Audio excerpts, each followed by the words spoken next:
Amigos da Labra, amigos do nosso QTC Minuano, nós hoje vamos entrevistar o professor Álvaro Augusto de Sales, pesquisador da nossa Universidade Federal do Rio Grande do Sul, e que tem os seus trabalhos em torno de um tema que é bastante importante para nós e para toda a comunidade que utiliza equipamentos de rádio e utiliza também estes modernos eletrodomésticos que fazem uso de radiofrequência. Professor Sales, nosso boa tarde. Como é que está o amigo? Boa tarde, estamos bem, sempre na luta. Na luta, né? Como é que vão as pesquisas da universidade? Vão indo bem, sendo um pouco otimista. A maior dificuldade, as dificuldades grandes são a parte de recursos, né? Os recursos, né? Que o país tem situação difícil mundial mesmo, né? E a pesquisa é naturalmente cara, né? Evidente. Professor, nós, radioamadores, a comunidade que lhe ouve nesse momento, é usuária destes aparelhos portáteis que nós, vamos dizer, no nosso ambiente semântico, nós chamamos de HT. É uma sigla norte-americana que vem de Hand Talk, né? Sim. Em outros ambientes eles têm outras denominações, enfim. Mas é um equipamento que hoje nós, radioamadores, usamos, empresas de vigilância usam, empresas de segurança usam, hospitais, enfim. É um equipamento que permite o acesso ao indivíduo porque ele é portátil, pode ser carregado na cintura, no bolso, num pequeno colete, enfim. Em outros momentos nós também estamos sempre próximos de radiofrequência. E mais recentemente, como eu disse há pouco, a comunidade de forma geral passou de repente a conviver de forma muito próxima com a radiofrequência, tanto através dos equipamentos celulares, como na cozinha com o equipamento o chamado forno de micro-ondas. E nós sabemos que o senhor desenvolve uma pesquisa, desenvolve estudos, digamos, uma pessoa que tem compilado informações e trabalhos nesse campo, e enfocando objetivamente a relação entre o organismo humano e a radiofrequência. Especificamente, me parece, tem sido dado mais atenção a estes casos agora do celular e desses equipamentos de mão. Nós gostaríamos que o senhor livremente discorresse sobre esse assunto, porque interessa a todos. Tá certo. Bom, o problema essencial das ondas eletromagnéticas é que elas são emitidas e, dependendo do nível de potência que chega ao usuário, uma boa parte delas pode ser absorvida no corpo humano, e essa absorção então causa efeitos, alguns deles que já comprovadamente se sabe que são danosos para a saúde do usuário. E então a situação começa a ficar mais crítica quando esses níveis de potência são elevados e quando são emitidos muito próximos do usuário. Então é um caso bastante popular já hoje, é o problema da telefonia celular, que os aparelhos portáteis são usados muito próximos da cabeça do indivíduo. Então a antena, né, que é normalmente um monopolo, né, de 1/4 de onda ou às vezes até menor, está emitindo muito próximo da cabeça. Então o que acontece é que essa onda eletromagnética que é emitida, a gente já está mostrado que se o aparelho está afastado da cabeça, esse monopolo emite, né, é sabido, simetricamente em torno dele, né? Mas à medida que a antena então é aproximada da cabeça, essa simetria começa a ser distorcida, começa a perder a simetria, e é comprovado através de simulações exatas que a 3 centímetros ou 2 centímetros da cabeça, a deformação dessa simetria é tão grande que mais da metade da potência passa a ser absorvida na cabeça. Então isso é uma coisa muito prejudicial, porque você quer comunicar mas mais da metade da potência que se emite é absorvida na cabeça e causando efeitos, né, que em experiências de laboratório, in vitro e com cobaias, já mostraram que os efeitos são danosos. Eu posso até me detalhar mais em seguida. Professor, principalmente então aqueles tecidos que estão próximos da antena, não é? Seria a pele, o próprio tecido ósseo do crânio e talvez até o cérebro logo adiante, né? O problema é que a onda eletromagnética nessas frequências, ela tem uma penetração no cérebro. Então, tem até pessoas que têm me dito, pois eu quando falo bastante no celular, eu sinto um aquecimento na orelha. Mas o problema é o seguinte, que eu até perguntei para um usuário lá de São Paulo que me falou isso. Eu digo, mas como é que é esse aquecimento? Ele disse assim, olha, é como se eu tivesse ficado umas 3 ou 4 horas no verão na praia, assim, de um lado só com o rosto pro sol. Então eu disse para ele, olha, quando essa sensação térmica está acontecendo com você, porque lá dentro as coisas estão muito piores. Porque o ser humano, ele tem os sensores de temperatura só na parte da pele. Dentro não existe sensor de temperatura. E com a onda eletromagnética penetra, você pode estar causando dano lá dentro sem que você perceba, sem que você sinta. Me permita frisar isso, professor. Quer dizer então que, por exemplo, o aquecimento dentro da massa cerebral nós não percebemos? Nós não percebemos. Nós percebemos só aqueles que são na pele, porque é só na pele que estão os sensores nossos de temperatura. Então pode estar acontecendo dano lá dentro e nós não estamos percebendo, tá entendendo? Que horror. Então isso é muito... E o problema é o seguinte, que os efeitos das ondas eletromagnéticas podem ser, né, os efeitos que se chama térmicos, que são os mais conhecidos, e tem outros que são os não térmicos, tá? Os térmicos são aqueles que causados diretamente pelo aquecimento das células, tá?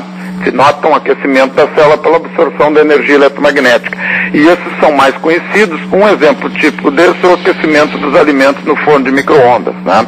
Então a gente aquece a galinha, o alimento, qualquer cozinha, né, homogeneamente. Não, é um aquecimento, até tem pessoas que dizem, é de dentro para fora. Não, não é de dentro para fora o aquecimento, é homogêneo. Ao contrário do aquecimento convencional no forno normal, né, que o aquecimento, esse sim, é de fora para dentro. Tá? Bom, mas então esse é o efeito térmico, que é o mais conhecido, e as normas normalmente são baseadas nos efeitos térmicos, tá? Existem normas internacionais, né, que são importantes e largamente utilizadas e são baseadas nesses efeitos térmicos. Acontece o seguinte, que existem outros efeitos que são os não térmicos, tá? Por exemplo, efeitos no sistema nervoso, no sistema cardiovascular, no sistema imunológico, tá, no metabolismo, em fatores hereditários, tá? Que o problema crítico é que esses efeitos não térmicos podem ocorrer a níveis de potência bem abaixo dos efeitos térmicos, tá? E esses efeitos não térmicos são menos conhecidos. Vocês sabem que eles existem, tá? Existem experiências in vitro, né, de laboratório, experiências com cobaias, tá, que mostraram, por exemplo, que nos níveis de potência, digamos, emitidos pelos telefones celulares, existem alterações nas células de DNA, né, que são constituintes dos cromossomas. Existem alterações nas moléculas de proteína, tá, nas membranas, em fluxo de cálcio através das membranas, tá? Por exemplo, mas como é que se constata, por exemplo, isso? Uma medida que o pessoal tem feito, e está relatado na literatura científica, é medida de eletroencefalograma com e sem a irradiação desses níveis de potência eletromagnética. Então, na hora que se faz blindagens adequadas dos eletrodos, né, você pode medir o efeito direto da onda eletromagnética no eletroencefalograma. E existe uma alteração significativa no eletroencefalograma quando está irradiado em relação à não irradiação. Puxa. Muito bem. E o que acontece é o seguinte, que as correntes induzidas pela onda eletromagnética são várias vezes maiores que as correntes naturais do nosso cérebro. Tá entendendo? E já está comprovado, né, nessas experiências in vitro e com cobaias, que essas correntes causam alterações, né, em moléculas de proteína, de DNA e etc. Entende? Não se sabe exatamente a extensão dessas alterações, mas sabe-se que elas existem. Isso pode demorar, digamos, 5 ou 10 anos para que as comprovações definitivas ocorram, mas o problema é que não se pode deixar a população ficar usando Claro, até que se descubra tudo, né? O risco é muito grande, né? O que se sabe definitivamente é que esses níveis de potência, tá, quando o aparelho começa a se aproximar da cabeça, superam as normas internacionais. E isso só já basta. Claro. Tá? Deveria haver um alerta à população para dizer, olha, esses níveis, tá, à medida que o aparelho é aproximado da cabeça, esse aparelho portátil do celular emitindo 600 miliwatts, à medida que ele chega a 3 centímetros, 2 centímetros da cabeça, as normas internacionais são superadas e mesmo organismos oficiais internacionais reconheceram isso. Tá? Então não há dúvida e a população tem que ser alertada para isso. Eu comparo como, por exemplo, o caso do cigarro. Há 10 ou 20 anos atrás havia pesquisas dizendo que o cigarro podia produzir câncer. Né? Agora o próprio governo alerta, olha, fumar pode ser prejudicial à saúde. Então você tem alternativa, você sabe que ele pode ser prejudicial. Se você quiser, você fuma. Se você não quiser, você não fuma, né? Claro. Então, pelo menos o alerta deveria estar. O alerta deveria estar, olha, o telefone celular a uma distância menor que 3 centímetros da cabeça pode fazer mal para a saúde. Aí quem quiser usa. É que nem aquele negócio que tem nas rodovias, nas estradas, né? Assim, as estradas de mão dupla, né? Diz assim, na dúvida não ultrapasse. Não ultrapasse. Você pode até ultrapassar, mas o risco é seu. Claro. Professor, nós temos hoje, além dos radioamadores, nós temos como usuários mais frequentes destes equipamentos de VHF e UHF também organizações policiais, como falei há pouco, vigilância, até mesmo dentro de hospitais existem sistemas chamados paging, não é, para localização de médicos, enfermeiros, todos eles com equipamentos portáteis. E realmente não se vê nenhum alerta sobre os danos possíveis ou prováveis desses equipamentos. O senhor tem alguma informação nesse campo de usuários? O que eu poderia dizer é o seguinte, olha aqui, o pager,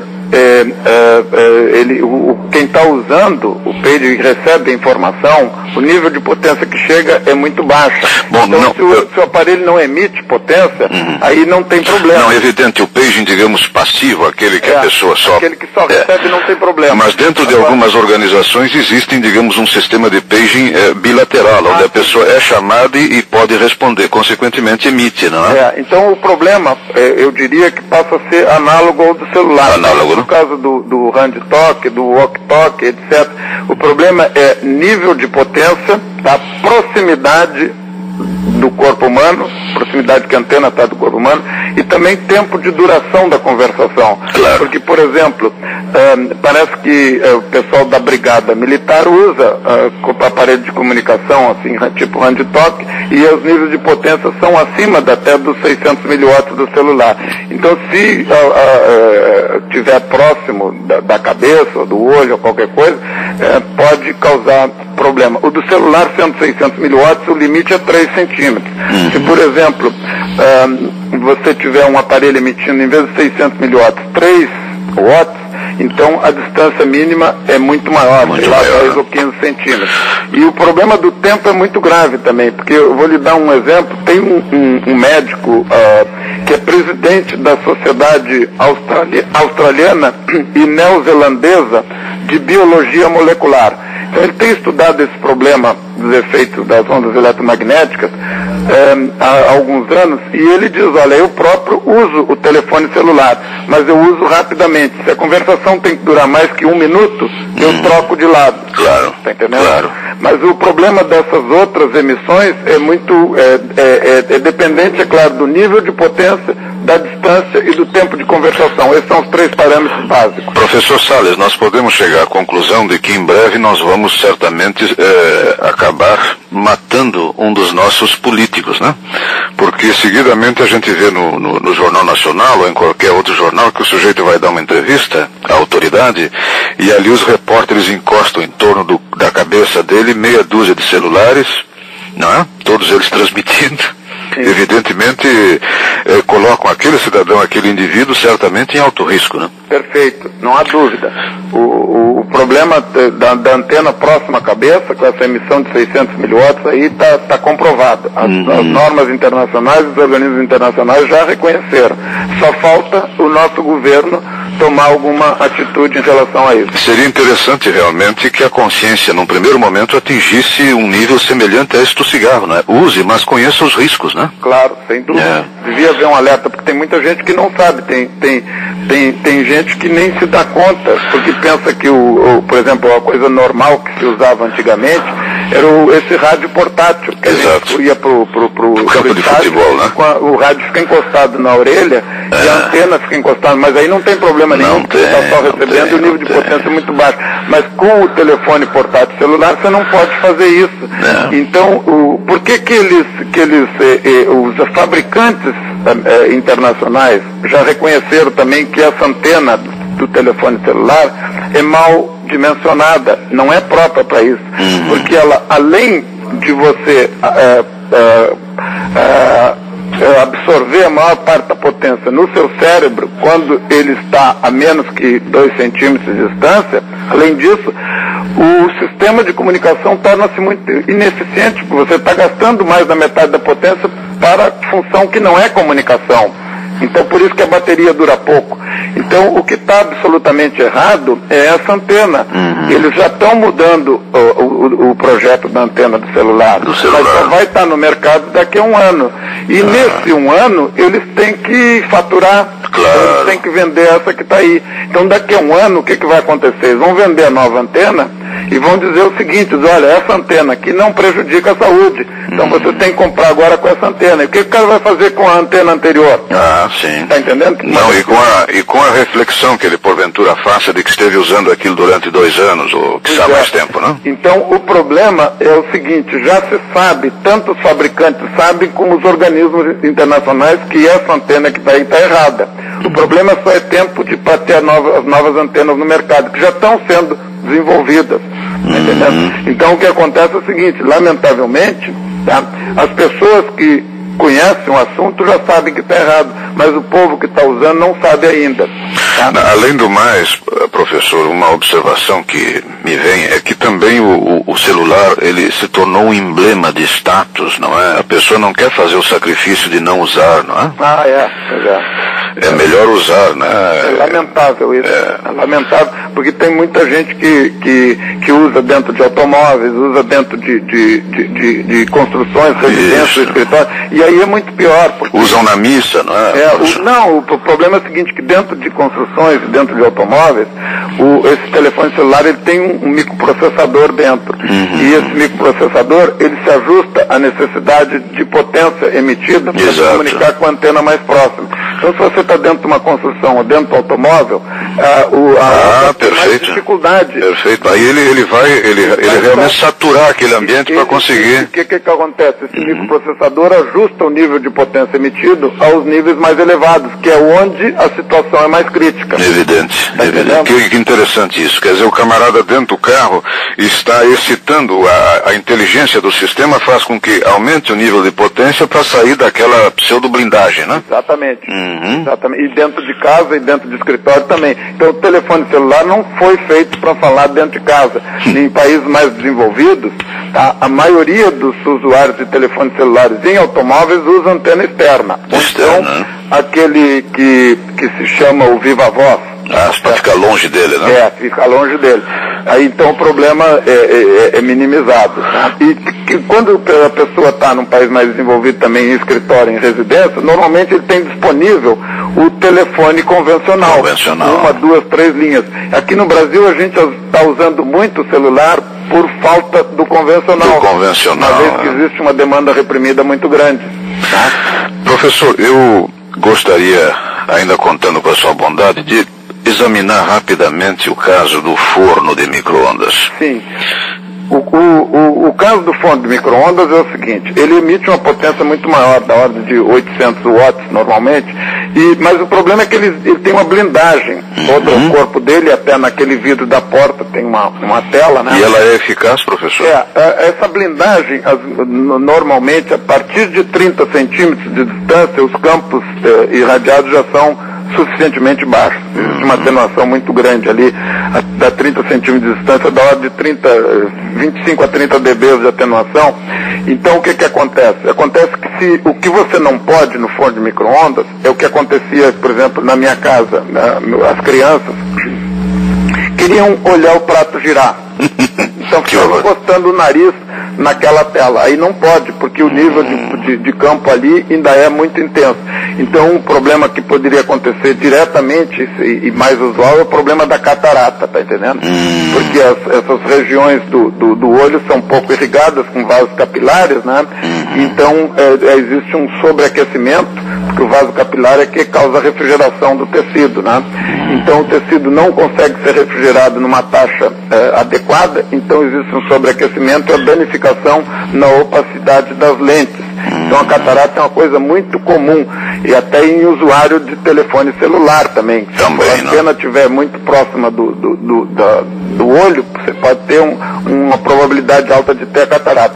Mas no forno de micro-ondas, você não pode estar muito próximo dele, menos que 30 centímetros os campos são elevados. A partir daí, a menos que haja uma danificação daquela tela, mas aí você veria, né, que a tela está furada ou qualquer coisa, dificilmente existe radiação, entende? O problema é o seguinte, se você olhar nos manuais dos fornos de micro-ondas, uma boa parte deles diz que tem que haver uma medida anual dos níveis de radiação, mas isso aí ninguém faz. Ninguém faz. A mesma coisa que no próprio telefone celular, em alguns manuais dizem que não se deve encostar a antena na cabeça, mas está errado dizer isso. Não é só não encostar a antena na cabeça, ela não pode ficar a menos que 3 centímetros da sua cabeça.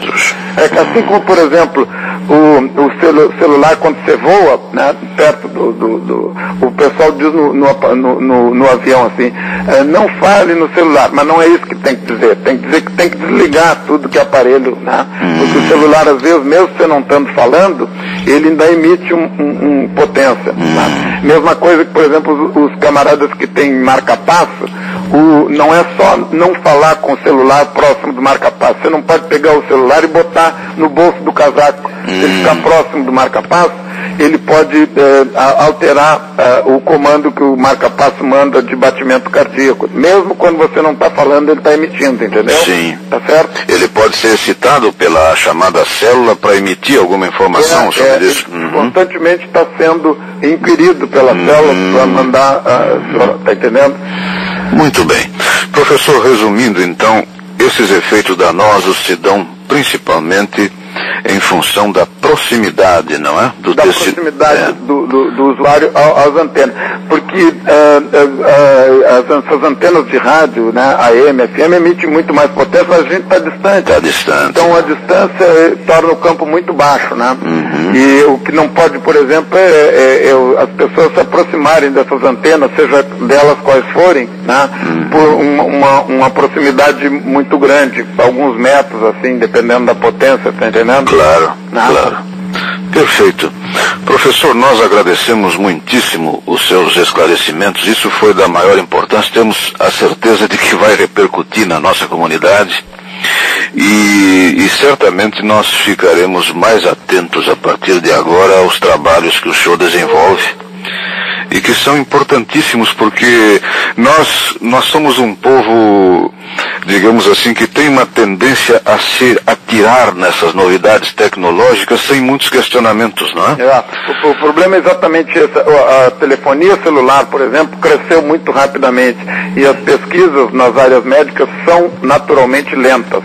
Isso. Então, alguns efeitos nós só vamos conhecer daqui a 5 ou 10 anos e, de repente, é tarde demais. E nós temos aquele estigma de sempre recebermos tecnologias já em obsolescência, não é? Para atender a estoques existentes, a metodologias que já estão sendo ultrapassadas, o mercado do terceiro mundo é convidado a participar nessas horas, né? Mas isso é um absurdo, isso que você está se referindo é um absurdo. Mas verdadeiro, né? Os fabricantes já sabem que o projeto da antena está errado. É absurdo, mas verdadeiro, não é, professor? É um absurdo, é verdadeiro e é lamentável, realmente. Os fabricantes sabem que está errado e não existe um mecanismo para alertar um mecanismo eficiente para alertar os usuários. Porque eles continuam e vão continuar ainda por vários meses usando uma coisa que está reconhecidamente ultrapassada.